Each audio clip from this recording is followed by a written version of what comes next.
Luke 14. And it came to pass, as he went into the house of one of the chief Pharisees to eat bread on the Sabbath day, that they watched him. And behold, there was a certain man before him which had the dropsy. And Jesus answering spake unto the lawyers and Pharisees, saying, Is it lawful to heal on the Sabbath day? And they held their peace, and he took him, and healed him, and let him go. And answered them, saying, Which of you shall have an ass or an ox fallen into a pit, and will not straightway pull him out on the Sabbath day? And they could not answer him again to these things.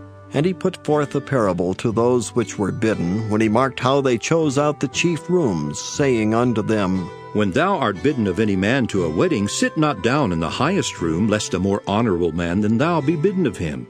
And he that bade thee and him come and say to thee, Give this man place, and thou begin with shame to take the lowest room. But when thou art bidden, go and sit down in the lowest room, that when he that bade thee cometh, he may say unto thee, Friend, go up higher. Then shalt thou have worship in the presence of them that sit at meat with thee.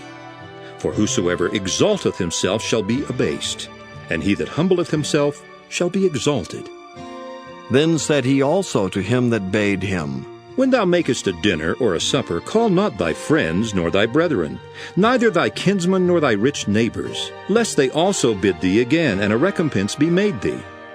But when thou makest a feast, call the poor, the maimed, the lame, the blind, and thou shalt be blessed. For they cannot recompense thee, for thou shalt be recompensed at the resurrection of the just.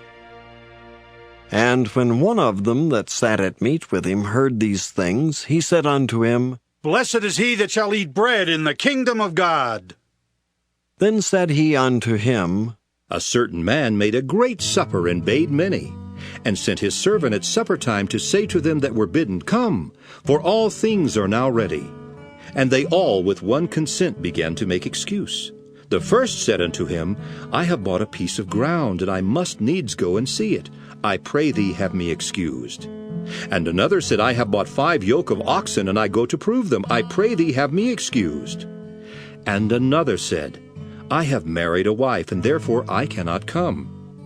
So that servant came and showed his lord these things. Then the master of the house, being angry, said to his servant, Go out quickly into the streets and lanes of the city, and bring in hither the poor, and the maimed, and the halt, and the blind. And the servant said, Lord, it is done as thou hast commanded, and yet there is room. And the Lord said unto the servant, Go out into the highways and hedges, and compel them to come in, that my house may be filled.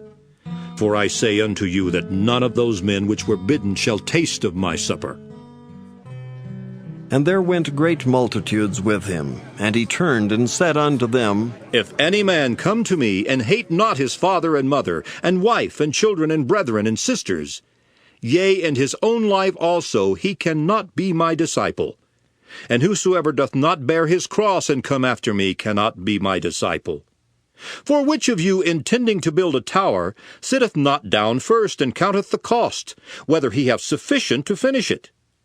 Lest haply after he hath laid the foundation, and is not able to finish it, all that behold it begin to mock him, saying, This man began to build, and was not able to finish. Or what king, going to make war against another king, sitteth not down first, and consulteth whether he be able with 10,000 to meet him that cometh against him with 20,000? Or else, while the other is yet a great way off, he sendeth an ambassage, and desireth conditions of peace.